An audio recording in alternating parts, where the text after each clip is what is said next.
जो प्राणियां है ये एक विवर्तन के हिसाब से एक according to theory of evolution की जो थ्योरी है उसी हिसाब से इनके विकास होती है। तो ये जो विकास है ये दो तरह की विकास होती है। एक विकास जो है उसको बायोलॉजिकल इवोल्यूशन कहते हैं, शरीर का विकास होता है। जिस प्रकार आप मान लीजिए कि हम लोग के पूर्वजों जो है आज जिस स्थिति में आप अपने आप को देख रहे हैं, जैसे हम हैं ऐसे हम शुरुआत से नहीं थे। ये कम से कम लाखों साल से मतलब ये इसका जो विवर्तन है, जो क्रम विकास है, इसी हिसाब से चले आ रहा है और आज यहाँ तक इंसान जो है तरक्की करके इस स्थिति में पहुंचा है।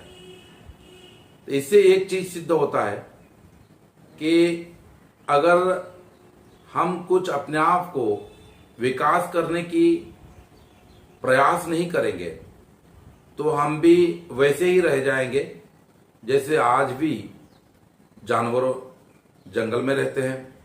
आज भी जो जानवर जंगल में अविकसित होकर रहते हैं, आज से 1000 साल पूर्व जैसे थे, आज भी उनमें कोई विकास नहीं हुआ। तो इसीलिए बुद्ध का कहना है कि आदमी स्वयं कभी भी पैदाइश विकसित होकर पैदा नहीं होता। वो पैदा तो होता है, सभी जानवर जैसे पैदा होते हैं, लेकिन अपनी जो प्रयास के बल पर, अपनी जो है प्रयास के बलबूते पर वो फिर धीरे धीरे विकसित होता है। उसका शरीर का विकास होता है और इसका मन का भी विकास होता है। तो उसको पाली में कहते हैं तप। तपोच ब्रह्मचर्याच अरिय सच्चन दर्शन। आज हम और 3 मंगल के कारण के बारे में चर्चा करेंगे। पहला चीज है तप। तप यानी क्या है? बहुत पुराने जमाने में भी जब माइथोलॉजिकली हम किसी जो पुराण के अनुसार कई शास्त्र होते हैं तो ये बताते हैं कि जो पहले के युग में बहुत बड़े बड़े ऋषि, बहुत बड़े बड़े मुनि, तपस्वी ये तप करते थे। और तप करते क्यों थे? उनके एक इच्छा था कि हमें अमरत्व होना है, हम कभी नहीं मरेंगे, हम कभी बुढ़ापा नहीं होंगे, हमको ऐसी जगह पे पैदा होना चाहिए जिस प्रकार की हमको मतलब कभी बूढ़ा ना हो। तो उसी प्रकार तो तप करते थे। यानी हमारे अंदर में जो 4 जो आश्रव होते हैं, पहला आश्रव होता है कामाश्रव होता है, दूसरा आश्रव होता है भवाश्रव होता है, तीसरा आश्रव होता है दृष्टाश्रव होता है और जो चौथा आश्रव होता है वो अविद्याश्रव होता है। कामाश्रव का मतलब होता है कि हमारे जितने इंद्रिय होते हैं, आंख हो गया, नाक हो गया, कान हो गया, और इन इंद्रियों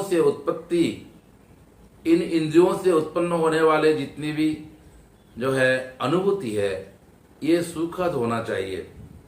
इस इच्छा में, इस जो है इच्छा के लिए हम जब प्रयास करते हैं तो वो हमारे अंदर में कामाश्रव यानी जो काम वासना यानी अपने इंद्रियों को तृप्ति करने की जो प्रयास, उसके पीछे हम दौड़ते हैं। और दूसरा है भवाश्रव। भवाश्रव यानी हम अपने शरीर की या फिर इंद्रियों की तृप्ति के लिए नहीं, हम अपने जो फ्यूचर में, अपने जो भविष्य में हम कहाँ पैदा होंगे, देवलोक में पैदा होंगे, ब्रह्मलोक में पैदा होंगे, इंद्रलोक में पैदा होंगे, तावतींस लोक में पैदा होंगे, अच्छे जगह पे पैदा होंगे ताकि हमको सुख ही सुख मिले। इस प्रकार की जो भावना करते हुए इसी के पीछे जब दौड़ते रहते हैं तो उसको मतलब भवाश्रव बोलते हैं। दृष्टाश्रव का मतलब होता है कि जिस प्रकार जो हमारी जो दृष्टि है कि एक जो दृष्टि उत्पन्न होता है, दृष्टि में एक मिथ्या दृष्टि को हम प्रश्रय देते हैं, मतलब जो चीज जैसा है वैसा ना देख करके हम अपनी मन से देखते रहते हैं, उसको दृष्टाश्रव बोलते हैं। उसी प्रकार अविद्याश्रव जो होता है कि जो सत्य है उससे हम दूर भागते हैं और जो असत्य है उसको हम पकड़ लेते हैं।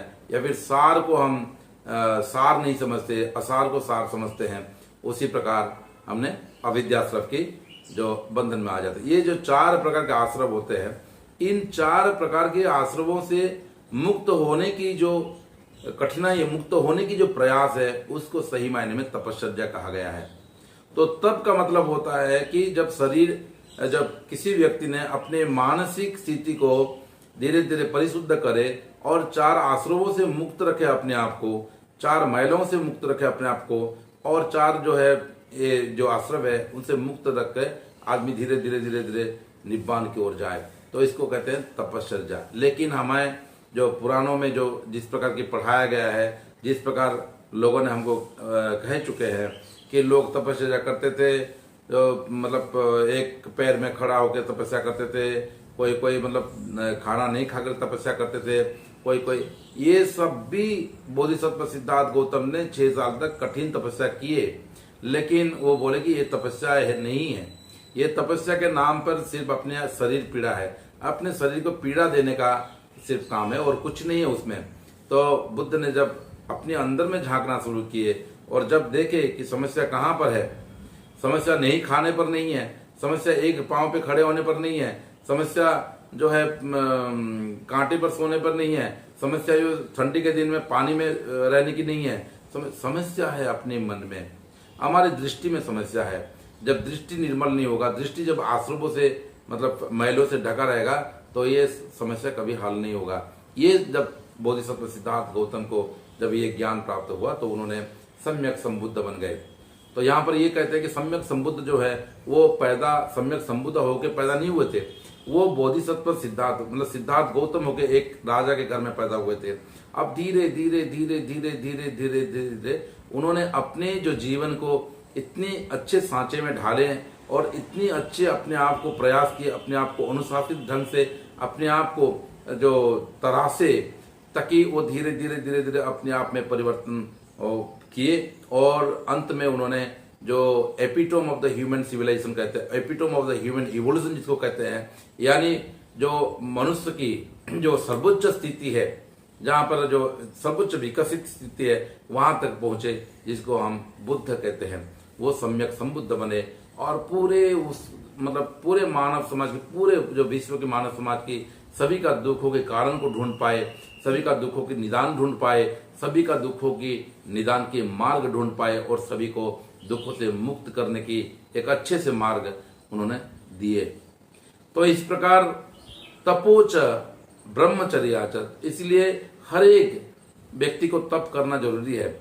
ये यहाँ पर ये कहा गया है कि आलसी होकर के या फिर किसी को अपेक्षा करके कोई चमत्कार होगा, कोई हमें वरदान देगा, कोई हमें, ये नहीं है। तप का मतलब होता है सेल्फ इंट्रोस्पेक्शन, अपने आप जो है अपने आप को सुधारने की जो कोशिश करना, अपने आप को देखना और हर समय ये सोचना कि माई today must be better than yesterday, जो कल से आज जरूर बेहतर होना चाहिए और आज से जो अगले कल बेहतर होना चाहिए। तो आज को देखना कि कल से जरूर बेहतर होना चाहिए और इस प्रकार की धीरे धीरे प्रगति करते हुए हम बुद्धत्व की ओर जा सकते हैं। तो यहाँ पर ये जो मंगल गाथा में बुद्ध ने बोले हैं, जो तप करता है, तो तप जो है जैसे छात्राणां अध्ययनं तपः, छात्राणां अध्ययनं तपः, जो छात्रों हैं, जो विद्यार्थी है, जो पढ़ाई लिखाई करने वाले जो बच्चे हैं, उनके लिए तप क्या है? उनके लिए तपस्या है पढ़ाई करना, अच्छे से पढ़ाई करना, उनके लिए वो तपस्या है। जो गृहस्थ होते हैं उनके लिए क्या तपस्या है? उनके लिए तपस्या है अच्छे से काम करना, अच्छे से आय करना और अपने परिवार की देखभाल करना, अपने जो माता पिता की देखभाल करना, अपने पूरा जिस प्रकार इससे पहले भी कहा जा चुका है कि जिस प्रकार पूरे समाज के प्रति जो दायित्व है, अपने घर के प्रति जो दायित्व है, अपने के प्रति जो दायित्व है, इसके साथ साथ उन्होंने अपने जो बौद्धिक विकास करना और धीरे धीरे नैतिक का विकास करना और इसी प्रकार एक अच्छे मतलब जीने की जो प्रयास करना, इसको कहते हैं तप।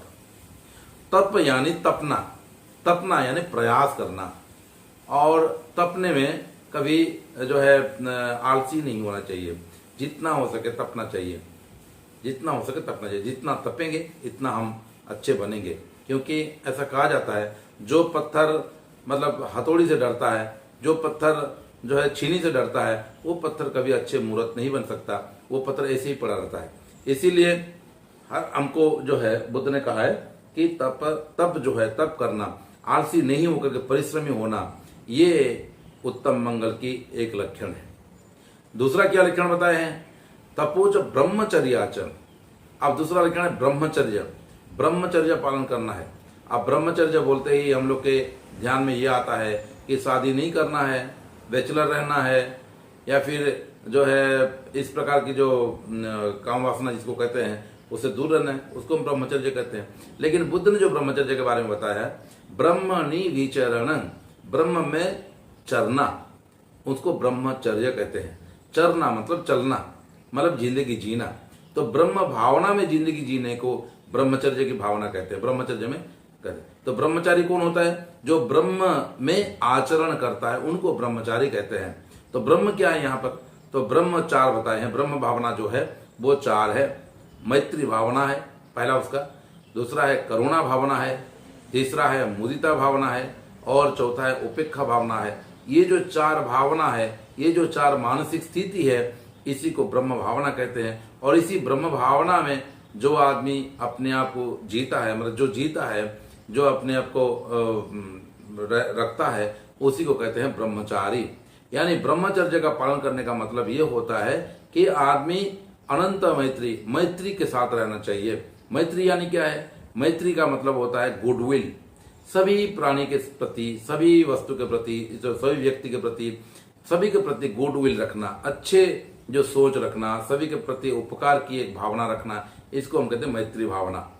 तो मेत्ता भावना जो होता है, ये जैसे मान लीजिए दूर दूर तक पूरे विश्व में जितने भी प्राणी हैं, उन सभी के प्रति मेरे मन में मतलब जो है मित्र, एक मित्र जैसा दूसरे मित्र को जैसे सोचता है, एक मित्र जैसे हम कभी किसी अपने मित्र के बारे में कभी खराब नहीं सोचते, तो हर दम उस मित्र के बारे में अच्छे सोचते हैं। उसी प्रकार ये एक ही व्यक्ति में हमारी जो मित्रता सीमित नहीं रख करके, जब ये मित्रता पूरे विश्व में फैल जाए, पूरा विश्व में सभी प्राणी तक, जो दूर दूर तक, जो दूर हो समीप हो, जो दृश्य हो अदृश्य हो, जो सूक्ष्म हो स्थूल हो, जो बड़े हो छोटे हो, जो जिस प्रकार के हो, तो सभी प्राणी के प्रति जब मैत्री की भावना हमारा फैल जाए, तो उसको कहते हैं ब्रह्म विहार का मैत्री भावना।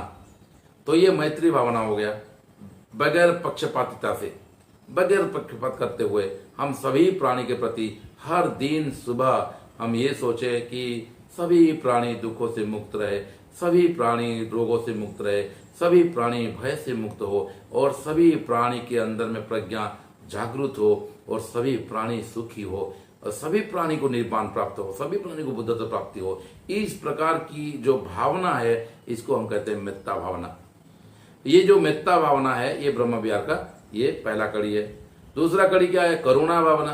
करुणा का मतलब क्या होता है कि मेत्ता भावना तो मन में रह गया, मैं सभी के प्रति गुडविल होना चाहिए, सभी के प्रति मतलब अच्छे भावना होना चाहिए। करुणा का मतलब होता है वो कैसे होना चाहिए। यहीं पर जो करुणा के बारे में बुद्ध क्या बताते हैं? माता यथा नियं पुत्तं आयुषा एक पुत्तं अनुरखे एवं पि सर्वभूतेषु मानसं भावये अपरिमाणं। करुणा के बारे में बुद्ध ये कहते हैं, जिस प्रकार एक माता अपने एकलौते बेटे के लिए, जैसे एक माता अपने एकलौते बेटे के लिए जिस प्रकार अपने जान को न्यौछावर कर सकती है, जिस प्रकार अपने प्राण तक दे सकती है उस बेटे को बचाने के लिए, उस प्रकार जब हमारे अंदर में हमारे जो मेत्ता भावना जो और गभीर में जाकर के और डेप्थ में जाकर के जब इस प्रकार की भावना आ जाए कि नहीं हमको पूरे जो है लोगों की मदद करना है, तो इस मदद की भावना वो करुणा में परिवर्तित हो जाता है। वो मेत्ता से करुणा। मेत्ता का मतलब होता है ये एरिया होता है, एरिया यानी लेंथ इनटू ब्रेथ, और करुणा का मतलब क्या था? Length into breadth into depth यानी हाइट, या फिर वो क्या हो जाता है आपका जो वॉल्यूम हो जाता है। तो एक एरिया होता है, परिसीमा होता है, दूसरा वॉल्यूम होता है। तो इस प्रकार जो है मेत्ता से करुणा। करुणा के बाद जब सभी प्राणी को सुखी देखते हुए, सभी प्राणी को सफल देखते हुए, सभी प्राणी को जब अच्छे दिखते हुए, जब अपने अंदर में एक आनंद की भावना होती है, सुख की भावना होती है, संतुष्टि की भावना होती है, वो भी मतलब वो हो गया आपका मुदिता भावना हो गया। प्रमुदित होते हैं। तो कभी ईर्ष्या नहीं करते कि ये आदमी अच्छा बढ़ गया, नहीं, सभी के प्रति जब वो विकसित हो, विकसित होने के बाद हमारे अंदर में जिस प्रकार की एक आनंद की भावना, सुख की भावना आता है, संतुष्टि की भावना आता है, तो उसको हम कहते हैं मोदिता। और चौथा क्या है? उपेक्षा। उपेक्षा मतलब क्या होता है कि उपेक्षा यानी हमारे जब आनंदित हो जाता है, लेकिन ये जो आनंद है ये कोई इमोशनल प्लेजर नहीं है, ये इमोशनल हैप्पीनेस नहीं है। एक हैप्पीनेस होता है वो इमोशनल हैप्पीनेस होता है, लेकिन ये जो मुदिता है वो इमोशनल हैप्पीनेस नहीं है, ये आवेगात्मक सुख नहीं है, ये आवेगों से परे है, ये आवेग भावना से परे, मतलब आवेगों से परे है। इस प्रकार की सुख को हम मुदिता कहते हैं। और ये सुख जब आ जाए तब इंसान के सारे जो है जो मानसिक स्थिति है स्थिर हो जाता है, फिर चित्त स्थिर हो जाता है। और जब स्थिर हो जाता है तो वो समता की स्थिति में आ जाता है। जब समता की स्थिति में आ जाता है तो उसको हम कहते हैं उपेक्षा, यानी उनके सारे दृष्टि जो है अब बाहर नहीं जा करके वो उप इच्छा हो जाती है। उप का यानी उप मतलब इनसाइड या फिर अंदर, और इच्छा का मतलब हो जाती है देखना। तो उनके सारे जो देखने की जो दृष्टि है वो सारे अंदर की तरफ हो जाती है, अंतर्मुखी हो जाती है, शांत हो जाता है।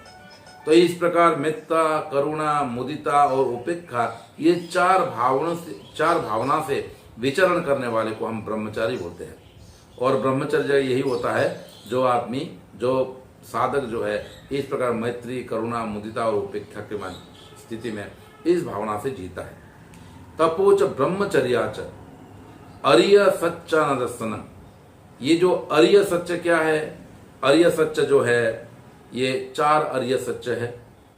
जो दुख है, दुख का कारण है, दुख का निदान है, और दुख का निदान का मार्ग है जो मध्यम पटिपदा जिसको कहते हैं, या फिर मध्यम मार्ग जिसको कहते हैं, जो है अट्ठांगिक, अरिय अट्ठांगिक मार्ग।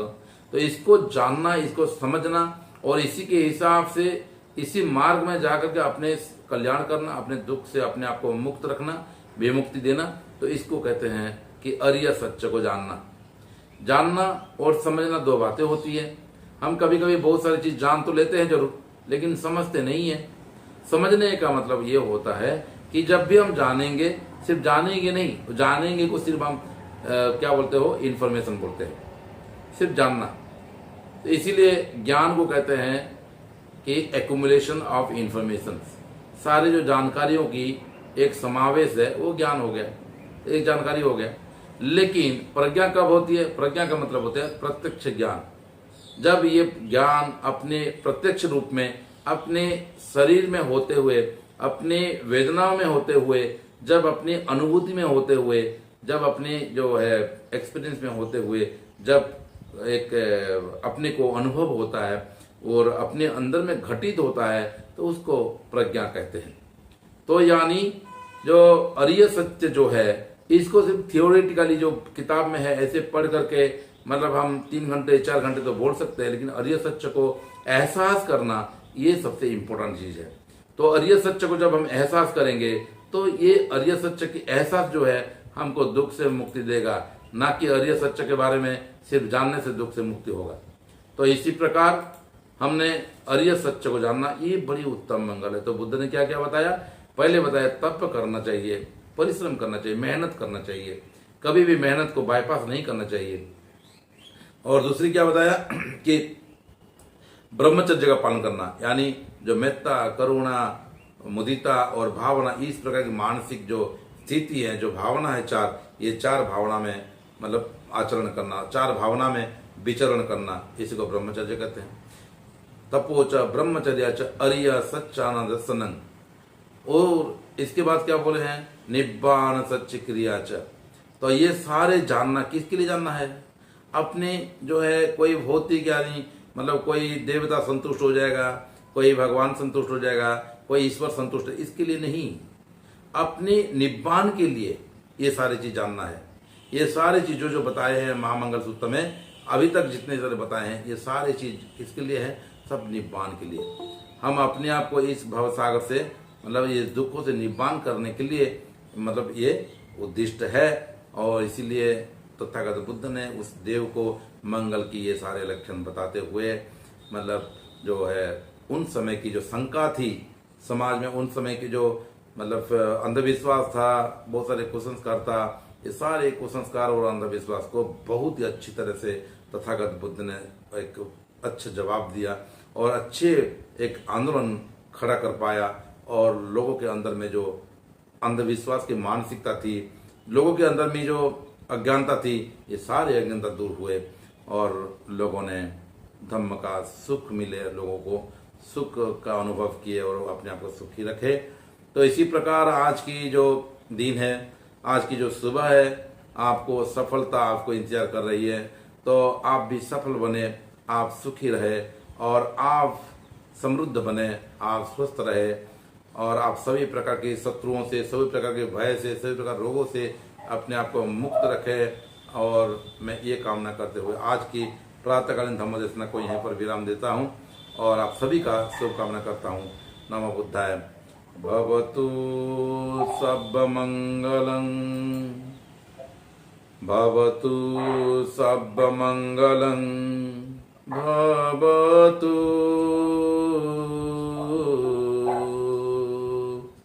सर्वमंगलं।